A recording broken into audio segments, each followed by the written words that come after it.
जय श्री कृष्ण, जय श्री राधे। प्रिय भक्तों, भाद्रपद शुक्ल पक्ष की अष्टमी तिथि को राधा रानी का जन्म हुआ था, इसलिए इस दिन को राधा अष्टमी के रूप में मनाते हैं। भगवान कृष्ण के जन्म यानी भाद्रपद मास के कृष्ण पक्ष की अष्टमी तिथि से ठीक 15 दिन बाद राधा रानी का जन्म हुआ था। इस दिन भक्तगण व्रत रखने के साथ राधा रानी का धूमधाम से जन्मोत्सव मनाते हैं। मान्यता है कि इस दिन व्रत रखने से राधा रानी, श्री कृष्ण और माँ लक्ष्मी का भी आशीर्वाद प्राप्त होता है। इस दिन राधा रानी के साथ श्री कृष्ण की पूजा करने का विधान है। अगर आप भी राधा अष्टमी का व्रत रख रहे हैं तो राधा रानी की विधिवत पूजा करने के साथ साथ इस व्रत कथा का पाठ अवश्य करें व सुने। आइए सुनते हैं राधा अष्टमी की संपूर्ण कथा।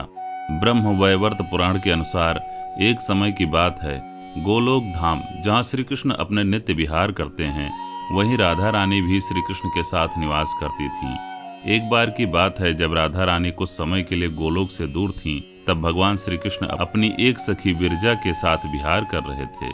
जब राधा जी को इस बात का समाचार मिला तो वे अत्यंत क्रोधित हो उठीं और तत्काल श्री कृष्ण के पास पहुंचकर उनको कठोर वचन कहने लगीं। राधा रानी का यह रूप देखकर श्री कृष्ण के परम मित्र श्री दामा को बहुत दुख हुआ। उन्होंने सोचा कि राधा जी ने प्रभु श्री कृष्ण से अनुचित व्यवहार किया है। इसी कारण क्रोधवश श्री दामा ने राधा जी को शाप दे दिया कि हे देवी, आपको अपने दिव्य धाम गोलोक को छोड़कर पृथ्वी लोक पर जन्म लेना पड़ेगा।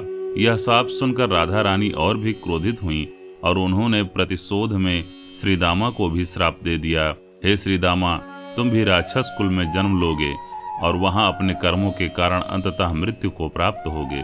राधा जी के शाप के फलस्वरूप श्री दामा का जन्म शंखचूड़ राक्षस के रूप में हुआ। यही शंखचूड़ भगवान विष्णु का अनन्य भक्त था, जिसे बाद में भगवान शिव ने युद्ध में पराजित किया। उधर जब राधा जी क्रोधावस्था में पहुंची, तब उनकी सखी विरजा यह दृश्य देखकर अत्यंत व्यथित हुई और वहां से चली गईं। वे जाकर नदी रूप में परिवर्तित हो गईं। श्री दामा और राधा जी के बीच साम सापी की इस लीला के बाद भगवान श्री कृष्ण ने राधा जी को समझाते हुए कहा कि हे प्रिय, अब आपको पृथ्वी लोक पर जन्म लेना होगा।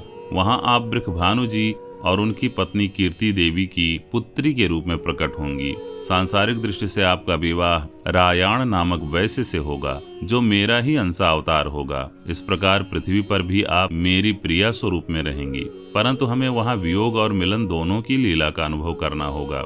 भगवान श्री कृष्ण के वचनों के पश्चात योग माया ने कीर्ति देवी के गर्भ में प्रवेश किया। जब कीर्ति देवी प्रसव पीड़ा से गुजर रही थीं, तब योग माया ने वायु के रूप में वहां प्रवेश किया और उसी क्षण राधा रानी कन्या रूप में प्रकट हो गईं। इस प्रकार देवी राधा का दिव्य अवतरण पृथ्वी पर हुआ और वे बृषभानु जी की लाडली पुत्री के रूप में बरसाना में पली बढ़ी। बोलिए राधे रानी की जय। अगर इस कथा ने आपके दिल को छुआ है तो वीडियो को लाइक कर दीजिए और चैनल को सब्सक्राइब कर लें।